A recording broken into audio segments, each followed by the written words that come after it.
Hello friends, स्वागत आहे तुमचं पुन्हा एकदा बाईट्स विथ प्रणू चॅनलमध्ये। आज बाईट्स विथ प्रणूमध्ये आपण कोकण स्पेशल पावट्याचा पुलाव बनवणार आहोत। कोकणात हा पावट्याचा पुलाव खूप जास्त फेमस आहे। त्यासाठी सगळ्यात पहिल्यांदा आपण इथे 1 वाटीभर इतके तांदूळ घेतलेले आहेत। आपण इथे बासमती तांदूळ घेतलेला आहे, तुम्ही तुमच्या आवडीप्रमाणे कोणताही तांदूळ घेऊ शकता। त्यानंतर आपल्याला हिरवा वाटण बनवून घ्यायचे आहे। त्यासाठी एका मिक्सरच्या भांड्यामध्ये आपण थोडीशी कोथिंबीर, 3-4 मिरच्या, 3-4 आल्याचे तुकडे, 4-5 लसणीच्या पाकळ्या आणि अर्धा चमचा जिरं घेतलेलं आहे। हे सगळं आता आपण मिक्सरमधून वाटून त्याचं छान असं वाटण तयार करून घेतलंय। पुलाव बनवण्यासाठी सगळ्यात पहिल्यांदा कुकरमध्ये साधारणतः 3 ते 4 चमचे इतकं तेल आपण टाकलेलं आहे। तेल हलकसं गरम झालं की त्यामध्ये अर्धा चमचा मोहरी टाकायची आणि अगदी पाव चमचा इतकं हिंग टाकायचं। मस्त मोहरी आता तडतडून द्यायची। मोहरी तडतडली की त्यामध्ये अर्धा बारीक चिरलेला कांदा आपल्याला टाकायचा आहे।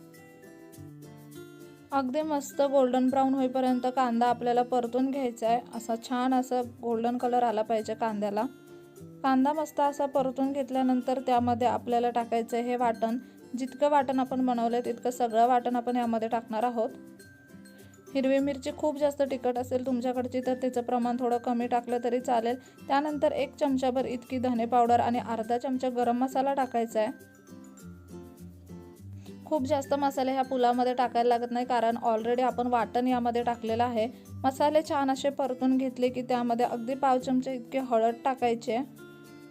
आवश्यकता असेल तर थोडंसं लाल तिखट पण तुम्ही टाकू शकता। त्यानंतर हे हिरवे पावटे आहेत, अर्धी वाटी भरून हे पावटे आपण यामध्ये टाकलेले आहेत। त्यानंतर हा धुवून घेतलेला तांदूळ यामध्ये टाकायचा आहे। हे सगळं एकदा व्यवस्थित मिक्स करून घेऊयात। हा पावट्याचा पुलाव तुम्ही कोणत्याही तांदळाचा बनवू शकता। आता आपण साधारणतः 2 वाटी इतकं पाणी ह्या भातासाठी घेतलेलं आहे। ज्या मिक्सरच्या भांड्यामध्ये आपण वाटण काढलं होतं त्याच मिक्सरच्या भांड्यामध्ये पाणी आपण घेतलं आणि साधारणतः 2 वाटी इतकं पाणी यामध्ये टाकलंय। हा पुलाव ना थोडा ओलसरच छान लागतो खायला।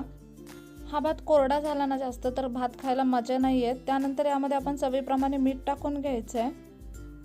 हे सगळं आता व्यवस्थित मिक्स करून घेऊयात। आता ह्या पाण्याला आपल्याला एक उकळी येऊन द्यायची। पाण्याला मस्त अशी उकळी आली की मग आपण झाकण लावून शिट्टी काढून घेणार आहोत भाताला। इथे अगदी मस्त अशी उकळी आलेली आहे। आता इथे आपण कुकरला झाकण लावून घेऊया आणि साधारणतः 3 शिट्ट्या करून घेणार आहोत कुकरला आपण।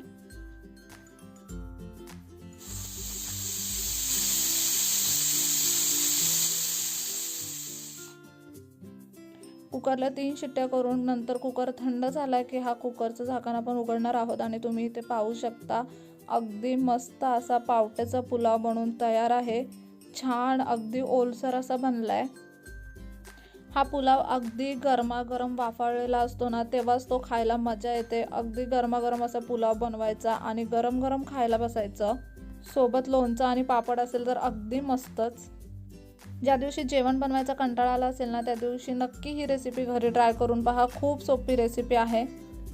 चला तर मग आजचा व्हिडिओ कसा वाटला कमेंट बॉक्समध्ये नक्की सांगा। पुन्हा भेटू अशाच एका नवीन व्हिडिओ सोबत। तोपर्यंत मस्त खा, भरपूर फिरा आणि आनंदी राहा।